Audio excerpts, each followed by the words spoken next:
Je suis Patrice Lambert de la société PACA Assainissement. Nous faisons sur toute la région PACA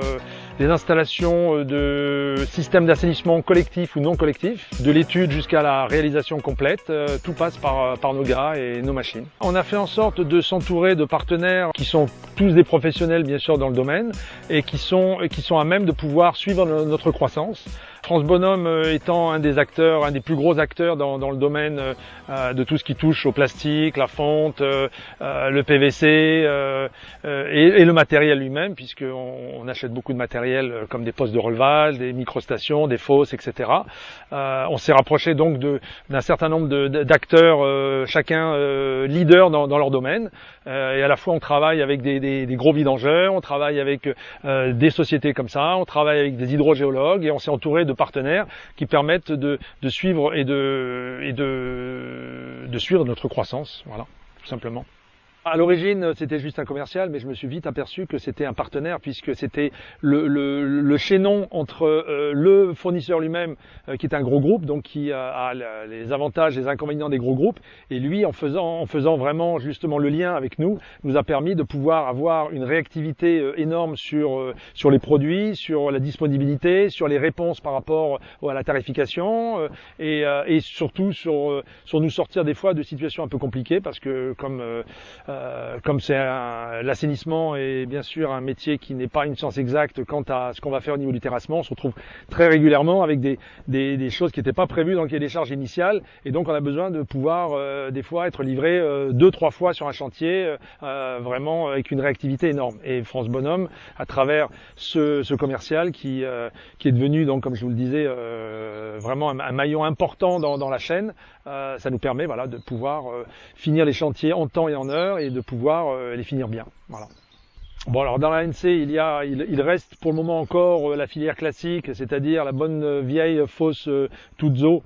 mais qui est de moins en moins plébiscitée à la fois par les SPANC, qui est le service public d'assainissement non collectif, à la fois par les clients eux-mêmes, parce que quand ils comprennent qu'est-ce que c'est qu'une fosse Tuzo,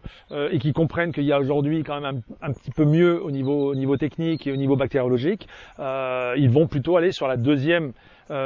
filière, qui est la filière soit compacte, qui va être plutôt réservée pour les résidences secondaires, mais qui est également valable pour les résidences principales, et surtout la microstation d'épuration qui aujourd'hui a vraiment, on va dire, le vent en poupe, puisque c'est à la fois un produit qui est très performant, qui est peu onéreux, et qui permet d'avoir une qualité d'épuration impeccable, puisque c'est des produits avec lesquels on peut même avoir des autorisations de rejet en mer ou rejet au vallon, donc avec une eau qui est complètement épurée, quoi. Alors aujourd'hui, c'est vrai qu'il y a plusieurs directions vers lesquelles on sent que le marché va. Mais par exemple, il y a le marché de la phytoépuration, ça on n'en a pas parlé, mais la phytoépuration aujourd'hui est quelque chose dont on parle beaucoup, comme de l'écologie. Mais le problème, c'est qu'à la finale, il y a un problème économique, c'est que la phytoépuration aujourd'hui coûte assez cher. Donc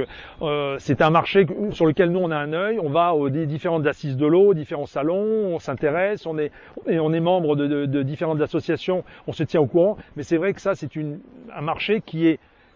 va vers une tendance de phytoépuration, mais aujourd'hui on n'en fait pas encore beaucoup. Voilà, on a fait que quelques réalisations en phytoépuration. Le vrai marché aujourd'hui, c'est vrai que c'est à la fois, on va dire 80% du marché aujourd'hui, ça va être de la microstation ou de la filière compacte. Julien est quelqu'un avec lequel on a plusieurs fois par jour des contacts, mais c'est quelqu'un avec qui on peut vraiment, on a tissé vraiment des liens techniques qui nous permettent de plus vraiment avoir à se parler, parce que maintenant je passe un coup de fil ou un email, en quelques mots il sait de quoi je parle, je sais de quoi il parle, et ça permet de vraiment être très réactif au niveau de nos chantiers à nous, puisqu'à la finale, ce qui est important, c'est que nos chantiers avancent vite, qu'ils avancent bien et qu'ils avancent dans de bonnes conditions. De la même façon, France Bonhomme, à travers son offre, permet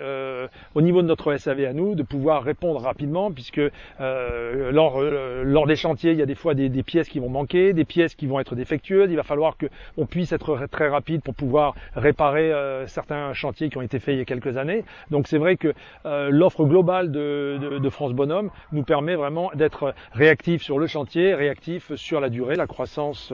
sur l'année 2015 a été on va dire exponentielle par rapport à 2014. Et sur 2016, maintenant qu'on a vraiment commencé à vraiment bien développer le marché de l'assainissement collectif également, le marché de la rétention d'eau, le marché de la récupération d'eau, et on s'aperçoit que bon, il y a vraiment un mouvement de fond au niveau de la clientèle, au niveau de tout ce qui est écologique, de pouvoir récupérer leurs eaux, réutiliser cette eau pour pouvoir arroser, etc. On va dire que la croissance va non seulement dans le sens de l'assainissement, mais on est en train d'ouvrir un peu des marchés horizontaux.